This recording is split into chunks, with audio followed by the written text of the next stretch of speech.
Thematic mutual fund ने पिछले 5 साल में बम्पर रिटर्न तो दिया। इस कैटेगरी में पीएसयू फंड से जुड़े फंड्स का रिटर्न और भी शानदार रहा है। क्या कुछ इसकी वजह मानते हैं आप? सबसे पहला सवाल तो ये सर। ठीक, तो विपुल जी, सबसे पहले धन्यवाद। आपने काफी समय के बाद हमें इनवाइट किया अरे और हमें आपके शो पे आके हमें बहुत अच्छा लगता है। जी सर। खास करके आपके निवेशकों का या फिर आपके ऑडियंस के क्वेश्चंस को आंसर करना। जी और आप हमेशा एक बहुत ही इंटरेस्टिंग टॉपिक्स आप पिकअप करते हैं। और ये जो टॉपिक है फिलहाल हम कहेंगे तो हॉट टॉपिक है, जहाँ पर थीमेटिक फंड्स जो है वो कुछ समय से काफी फेवरेट रहा है लोगों का। और बहुत से निवेशकों का उसमें अभी भी आज के समय में भी पैसा लगा है या फिर उनकी रुचि है उसमें पैसा निवेश करने की। तो हम विपुल जी, सबसे पहले तो हम ये बात कहेंगे कि थीमेटिक फंड्स ज्यादातर बहुत सारे लोग ने उनको पता होगा कि थीमेटिक फंड्स क्या होते हैं।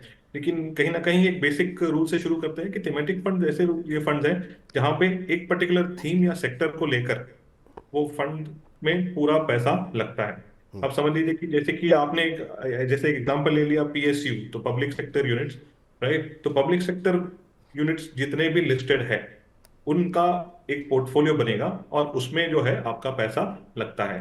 तो ये जो है ना, ये ऐसे थीमेटिक फंड्स होते हैं। उसी तरह से जैसे पीएसयू हो गया, आईटी हो गया, फार्मा हो गया, बैंकिंग हो गया, ऐसे अलग अलग थीमेटिक्स और सेक्टोरल फंड्स में अवेलेबल है और बहुत से लोगों ने निवेश किया है। पीएसयू फंड्स नो डाउट पिछले कुछ समय से, और अगर हम बात करें तो हो सकता है कि अराउंड पिछले 2 क्वार्टर से जो जो जो परफॉर्मेंस जो दिख रहा है हमको 2-3 क्वार्टर से, वो काफी काफी बढ़िया रहा है। और जिन्होंने उसमें निवेश किया है उनके रिटर्न्स काफी अच्छे हैं।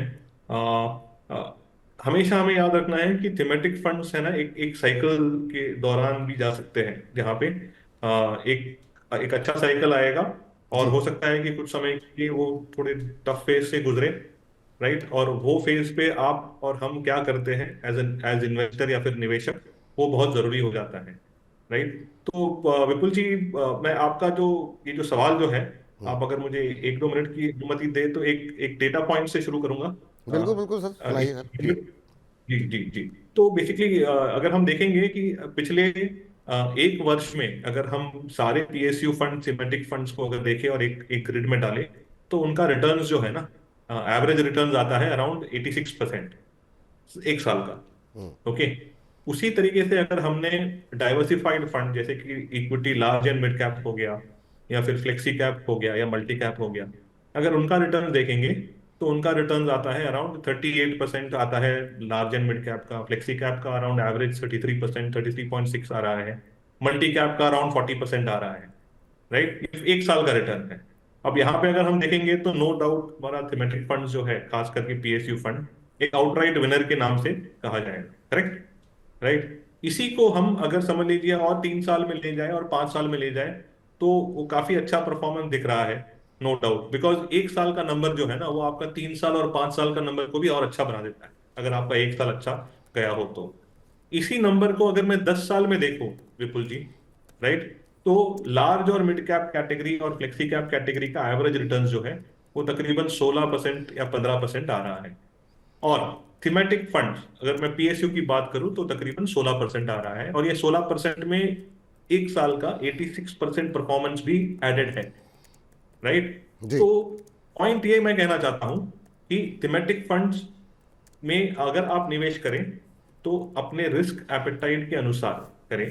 आप हमेशा एक चीज ध्यान रखें कि जितना डाइवर्सिफाइड आपका पोर्टफोलियो रहेगा उतना अच्छा होगा। ठीक है। थीमेटिक में अगर आपका एक्सपोजर है लिमिटेड रखिए, नो डाउट। चलिए, तो ये बात तो हो गई, लेकिन इस बीच जरा ग्राफिक्स आप लोग दिखा रहे थे, जरा फिर से दिखा दीजिए। और जो हमारे दर्शकों ने, बहुत सारे दर्शकों ने जो है यहाँ पर पैसे लगाए थे, काफ़ी अच्छे रिटर्न यहाँ पर आए हैं। और ये कुछ एक पीएसयू और सेक्टोरल फंड का 3 साल का रिटर्न है, और ये सीएजीआर है, यानी कि हर साल का जो है आपको औसतन जो है इस तरह का रिटर्न मिला है। Invesco India PSU equity fund 65% हर साल। बताइए पैसे कहाँ बनेंगे आपके। SBI PSU फंड 62% हर साल। आदित्य बिरला सन लाइफ PSU इक्विटी फंड 60% से ज़्यादा का return. Unicorn India power and infra fund, power में भी काफ़ी ज़्यादा लोगों ने काफ़ी अच्छे पैसे बनाए हैं, 60% से ज़्यादा का रिटर्न यहाँ पर देखने को मिला है। बंधन इंफ्रास्ट्रक्चर फंड, यहाँ पर भी करीब करीब 60% का रिटर्न मिला है। LIC mutual fund infrastructure fund, और यहाँ पर भी काफ़ी शानदार प्रदर्शन रहा है, करीब 58% का रिटर्न यहाँ पर देखने को मिला। तो ये महत्वपूर्ण है यहाँ पर। और क्या, लेकिन बड़ा सवाल यही है कि क्या आखिर में ये रैली क्या आगे भी एक्सटेंड होती हुई दिखाई देगी, क्योंकि शेयर बाज़ार के अंदर उतार चढ़ाव है। और जब हम शेयर बाज़ार को 1 बजे हम मापते हैं, तौलते हैं हमारे खास कार्यक्रम हेलो मनी 9 में, तो उसमें बहुत सारे एक्सपर्ट ये कह रहे हैं कि डिफेंस के स्टॉक्स की वैल्यूएशन काफ़ी हाई हो चुकी है। इवन HDFC म्यूचुअल फंड का जो डिफेंस फंड था, उसने तो अपने SIP नई SIP को लाने से रोक भी दिया गया, क्योंकि पैसे तो आ रहे हैं, लोग पैसे अब लगाएं कहाँ, क्योंकि लिमिटेड स्टॉक्स हैं और उनकी वैल्यूएशन काफ़ी हाई हो चुकी है। तो अब सवाल ये है सर कि क्या जो एक्सपर्ट्स हैं वैल्यूएशन को, PSU स्टॉक्स की वैल्यूएशन काफ़ी ऊंची बता रहे हैं, क्या ये PSU फंड के निवेशकों के लिए खतरे की घंटी है, या फिर आपको लगता है कि थोड़ा थीमेटिक फंड में को अब सेक्टोरल थोड़ा सा चेंज करने की आवश्यकता है, थोड़े दिन के लिए रुक जाएं, किसी दूसरे लार्ज कैप, मिड कैप, आप बाकी किसी थीम में पैसे लगाने चाहिए, या डाइवर्सिफाइड में पैसे लगाने चाहिए, क्योंकि एक जगह पर जब इतने रिटर्न आपको 3 साल के अंदर 65% का रिटर्न आ गया है, तो निश्चित रूप से कहीं ना कहीं एक ठहराव, एक रुकाव तो देखने को मिलेगा। आप क्या कुछ समझाएंगे हमारे दर्शकों को? जी। तो इसमें जैसे मैंने कहा कि कोई डाउट नहीं है कि नंबर्स अगर हम देखें या परफॉर्मेंस नंबर्स देखें, जो रिटर्न्स जो जनरेट करके दिया है वो बहुत ही अच्छा रहा है। और खास करके ऐसे निवेशक जिन्होंने बहुत समय से PSU फंड में निवेश करके अपना पैसा रखा है। ठीक है, आज हम बात करें 3 साल के रिटर्न्स की विपुल जी, लेकिन इंपॉर्टेंट क्वेश्चन ये है कि हम में से कितने ऐसे निवेशक हैं जिन्होंने 3 साल पहले PSU फंड में निवेश करके अपना पैसा होल्ड किया है। राइट। तो उस वो बहुत इंपॉर्टेंट चीज हो जाती है। और बहुत समय हमने देखा है कि जब मार्केट कंडीशंस बेटर होते हैं या फिर ऐसे कोई सेक्टर जब दौड़ता है ना, तब बहुत से निवेशक अपना पैसा उसमें डालने का अटेम्प्ट करती है या फिर अपना पैसा डालती है। राइट। तो ये कहीं ना कहीं एक रीसेंसी बायस से हमें अवॉइड करना है। नो डाउट कि PSU सेक्टर या फिर PSU थीमेटिक फंड्स ने अच्छा परफॉर्मेंस दिया है। अगर आपका पैसा आज भी उसमें निवेश है तो आप उसको कंटिन्यू रखिए। हो सकता है कि आप ऐसे साइकिल से गुजरे जहां पे उसकी रिटर्न फ्लैटिश हो, लेकिन आपने अच्छा खासा रिटर्न कमा लिया है। कभी भी आप निवेश करें म्यूचुअल फंड में तो उसको डाइवर्सिफाइड रखिए।